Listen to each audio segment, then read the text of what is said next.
अगर आप एक कॉलेज स्टूडेंट हैं और आप अपना एक पर्सनल लोन अप्लाई करना चाहते हैं फॉर योर पर्सनल यूज या फिर किसी भी अदर रीजन की वजह से, तो आज की इस वीडियो में हम ऐसे एप्लीकेशन के बारे में बात करने वाले हैं जिसमें स्टूडेंट्स को इजीली लोन प्रोवाइड कर दिया जाता है। हालांकि लिमिट आपको 5,000 से लेकर 30,000 तक की देखने के लिए मिलती है, लेकिन आप इजीली इस एप्लीकेशन में अपने लोन के लिए अप्लाई कर सकते हैं। मैं बात कर रही हूँ एम पॉकेट एप्लीकेशन के बारे में। ये एक इंस्टेंट पर्सनल लोन एप्लीकेशन है। अगर आप without income proof personal loan apply करना चाहते हैं, सिर्फ आपके आईडी कार्ड की मदद से, जो आपके कॉलेज आईडी कार्ड होते हैं उनकी मदद से आपको इजीली इस एप्लीकेशन में पर्सनल लोन प्रोवाइड कर दिया जाता है।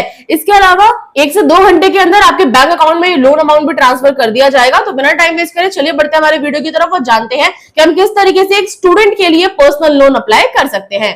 एम पॉकेट एप्लीकेशन में अपना पर्सनल लोन अप्लाई करने का लिंक आपको वीडियो के डिस्क्रिप्शन में मिल जाएगा। आप लिंक पर क्लिक करेंगे तो आप डायरेक्टली प्ले स्टोर पर रिडायरेक्ट हो जाएंगे। वहां पर आपको एम पॉकेट एप्लीकेशन को डाउनलोड कर लेना है। डाउनलोड करने के बाद आप इसको ओपन कर लेंगे। ओपन करने के बाद आपके सामने कुछ टर्म्स एंड कंडीशंस खुल करके आ जाएंगी। आपको सिंपली नीचे दोनों टिक बॉक्स पर टिक करके कंटिन्यू वाले ऑप्शन पर क्लिक कर लेना है। अब आगे बढ़ने के बाद आपके सामने इस तरीके का इंटरफेस ओपन होकर के आ जाएगा। यहाँ पर आप देखेंगे आपको गेट स्टार्टेड का ऑप्शन मिलेगा, इस पर क्लिक करेंगे। उसके बाद आपको अपना मोबाइल नंबर एंटर करना है। मोबाइल नंबर आप वही एंटर करेंगे जो आप रेगुलरली यूज करते हैं। मोबाइल नंबर एंटर करने के बाद नीचे आप देखेंगे आपको सेंड ओटीपी का ऑप्शन मिलेगा, इस पर क्लिक कर लेंगे।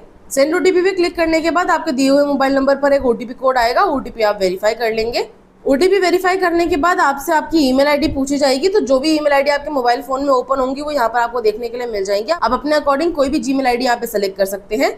जीमेल आईडी सेलेक्ट करने के बाद यहाँ पर आपसे कुछ क्वेश्चंस करे जाएंगे। सबसे पहले आपसे पूछा जाता है कि आप कॉलेज स्टूडेंट हैं। अगर आप कॉलेज स्टूडेंट हैं तो इस ऑप्शन को सेलेक्ट कर लेंगे। अगर आप सैलरीड पर्सन है यानी कि जॉब करते हैं तो यहाँ पर आप सैलरीड सेलेक्ट कर लेंगे। साथ ही में अगर आप बिजनेस करते हैं तो यहाँ पर सेल्फ एम्प्लॉयड भी सिलेक्ट कर सकते हैं। जैसा कि मैंने आज आपको बताया कि मैं ये लोन स्टूडेंट्स के लिए अप्लाई करके दिखाने वाली हूँ। वैसे सैलरीड और सेल्फ एम्प्लॉयड के लिए भी प्रोसेस बिल्कुल सेम रहता है। बस आपसे हो सकता है आगे चल के इनकम प्रूफ मांगा जाए, लेकिन स्टूडेंट से इनकम प्रूफ नहीं मांगा जाएगा। बस आपकी जो एज है वो 18 साल से ऊपर की होनी चाहिए और आप इजीली लोन अप्लाई कर सकते हैं। तो यहाँ पर हम कॉलेज स्टूडेंट सेलेक्ट कर लेंगे और उसके बाद नीचे आपको कंटिन्यू का ऑप्शन मिलेगा, इस पर क्लिक करेंगे। आगे बढ़ने के बाद यहाँ पर आपको अपनी लैंग्वेज सेलेक्ट करनी है। आप जो भी लैंग्वेज सेलेक्ट करना चाहते हैं, हिंदी, बांग्ला, जो भी आप यहाँ पे चाहते हैं वो अपने अकॉर्डिंग सेलेक्ट कर सकते हैं। उसके बाद नीचे कंटिन्यू वाले ऑप्शन पर आपको क्लिक कर लेना है। अब आगे बढ़ने के बाद आपसे आपकी बेसिक डिटेल्स पूछी जाएंगी। तो सबसे पहले यहाँ पर आप अपना नाम एंटर करेंगे। फर्स्ट नेम यहाँ पे एंटर कर लेंगे। अगर कोई मिडिल नेम है तो यहाँ पे एंटर कर सकते हैं, अदरवाइज आप इसको खाली भी छोड़ सकते हैं। उसके बाद यहाँ पर अपना लास्ट नेम एंटर कर लेंगे। उसके बाद आप देखेंगे यहाँ पर आपसे आपका जेंडर पूछा जाएगा, मेल, फीमेल, अदर आप अपने अकॉर्डिंग यहाँ पे सेलेक्ट कर सकते हैं। साथ ही में यहाँ पर आपको अपना डेट ऑफ बर्थ एंटर कर लेना है जो आपके पैन कार्ड पर मौजूद होना चाहिए। इसके बाद यहाँ पर अपना मैरिटल स्टेटस बताएंगे, आप सिंगल हैं या फिर मैरिड हैं, अपने अकॉर्डिंग सेलेक्ट कर लीजिएगा। उसके बाद यहाँ पर आपको अपने फादर का नेम एंटर करना है जो कि आपके पैन कार्ड पर मौजूद होना चाहिए या आधार कार्ड पर मौजूद होना चाहिए, वो आप यहाँ पे एंटर कर लेंगे और उसके बाद नीचे नेक्स्ट वाले ऑप्शन पर क्लिक करेंगे। अब आगे बढ़ने के बाद आपसे आपकी कॉन्टैक्ट डिटेल्स पूछी जाएंगी। आपने जो नंबर प्रोवाइड किया है वो पूछा जाता है क्या वही आपका व्हाट्सएप नंबर है। अगर वो आपका व्हाट्सएप नंबर है तो यस वाले ऑप्शन पर क्लिक करके सिंपली नेक्स्ट पर क्लिक कर लेंगे। लेकिन अगर वो आपका व्हाट्सएप नंबर नहीं है, आप दूसरा व्हाट्सएप नंबर यूज करते हैं, तो सिंपली आपको यहाँ नो वाले ऑप्शन पर क्लिक करके यहाँ पर अपना व्हाट्सएप नंबर एंटर कर लेना है और उसके बाद नेक्स्ट वाले ऑप्शन पर आप क्लिक करेंगे। अब आगे बढ़ने के बाद आपसे आपकी पर्सनल डिटेल्स पूछी जाएंगी। सबसे पहले आपको बताना है यहाँ पर कि आप किसके साथ में रहते हैं। आप अपने पेरेंट्स के साथ रहते हैं, पीजी में रहते हैं, हॉस्टल में रहते हैं या फिर सेपरेट कोई रूम रेंट करते हैं, वो आप अपने अकॉर्डिंग यहाँ सेलेक्ट कर लेंगे। उसके बाद यहाँ पर आपसे आपका परमानेंट एड्रेस पूछा जाएगा। तो आपका जो परमानेंट एड्रेस यानी कि आपके आधार कार्ड पर जो एड्रेस मौजूद है वो आप यहाँ पे एंटर कर लेंगे। साथ ही में उसी एड्रेस का पिन कोड आप यहाँ पे एंटर कर लेंगे। कॉरेस्पॉन्डेंस एड्रेस आपसे पूछा जाता है। वैसे तो कोई आपके घर पर नहीं आता वेरिफिकेशन के लिए, लेकिन फिर भी आपसे यहाँ पर एक कम्युनिकेशन एड्रेस पूछा जाता है कि कहाँ पर आप मिल सकते हो।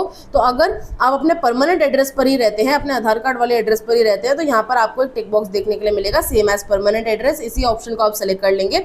लेकिन अगर आप इस एड्रेस पर नहीं रहते, आधार कार्ड वाले एड्रेस पर नहीं रहते, किसी और दूसरे एड्रेस पर रहते हैं, तो यहाँ पर आपको अपना कंप्लीट एड्रेस फिल कर लेना है जहाँ पर भी आप अभी रहते हो और उसके बाद पिन कोड यहाँ पे एंटर कर लेना है। ये डिटेल्स फिल करने के बाद आपको सिंपली नेक्स्ट वाले ऑप्शन पर क्लिक करना है। अब आगे बढ़ने के बाद आपसे केवाईसी करने के लिए बोला जाएगा। केवाईसी करने के लिए आपको यहाँ पे 2 ऑप्शन दिए जाते हैं। पहला है video call KYC. Video call के माध्यम से आप अपनी केवाईसी कंप्लीट कर सकते हैं या फिर आप आधार वेरिफिकेशन से भी अपनी केवाईसी कंप्लीट कर सकते हैं। ये ऑप्शन ज़्यादा ईजी है, तो हम यहाँ पर इसी ऑप्शन को सेलेक्ट कर लेंगे, इस पर क्लिक करेंगे और कंटिन्यू वाले ऑप्शन पर क्लिक कर लेंगे।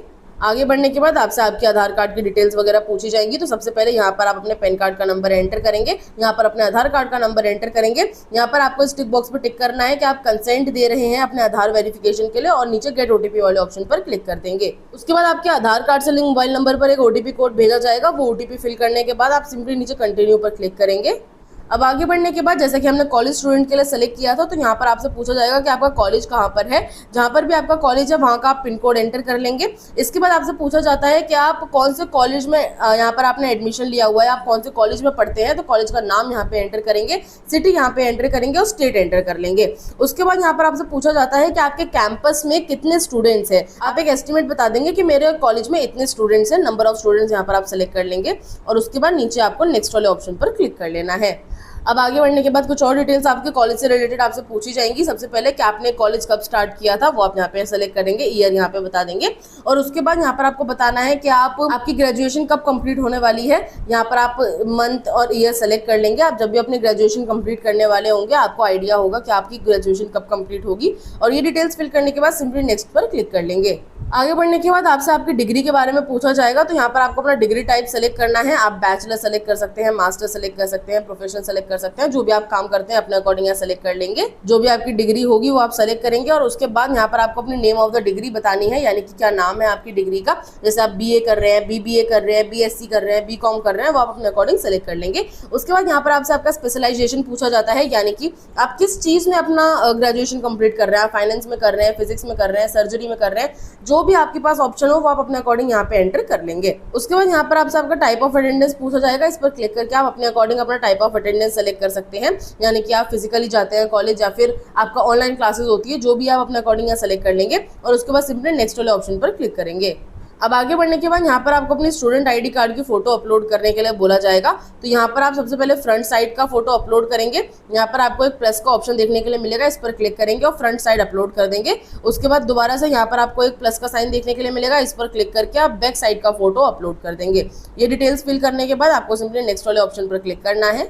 उसके बाद आपको अपनी एक फोटो क्लिक करनी है। आपको फोटो क्लिक करते वक्त कुछ बातों का ध्यान रखना है, जैसे कि आपको डायरेक्ट ही बिल्कुल कैमरे में देखना है, आपका आई कांटेक्ट होना चाहिए कैमरे से, अच्छी लाइटिंग होनी चाहिए, आपकी जो आईज है वो विजिबल होनी चाहिए और ना ही आपको हैट पहनना है, ना ही सनग्लासेस पहनना है, आपका फेस बिल्कुल क्लियर होना चाहिए।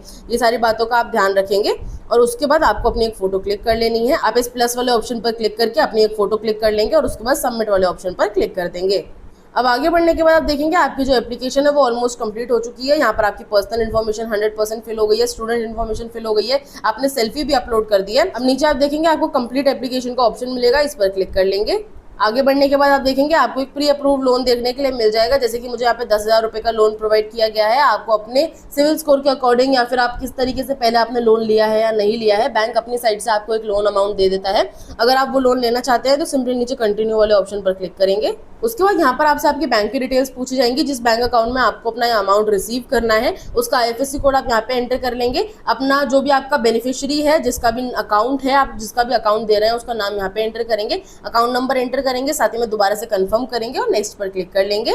अब आगे बढ़ने के बाद आप देखेंगे यहाँ पर आपको बता दिया जाएगा कि आपका जो अमाउंट है वो आपके बैंक अकाउंट में ट्रांसफर कर दिया जाएगा। यहाँ नीचे आपको टिक बॉक्स देखने के लिए मिलेगा, टिक बॉक्स पर टिक करके कंटिन्यू पर क्लिक करेंगे।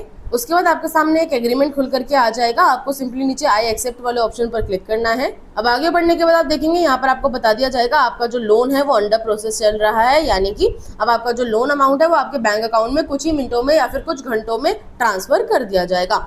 आई होप आज का ये वीडियो आपको इन्फॉर्मेटिव लगा हो। अगर आपकी कोई भी क्वेरीज या क्वेश्चंस है तो आप मुझे नीचे कमेंट बॉक्स में पूछ सकते हैं, मैं आपके कमेंट्स का जरूर रिप्लाई करूंगी। अब मैं मिलती हूँ आपसे नेक्स्ट वीडियो में नेक्स्ट टॉपिक के साथ, और आज के लिए धन्यवाद।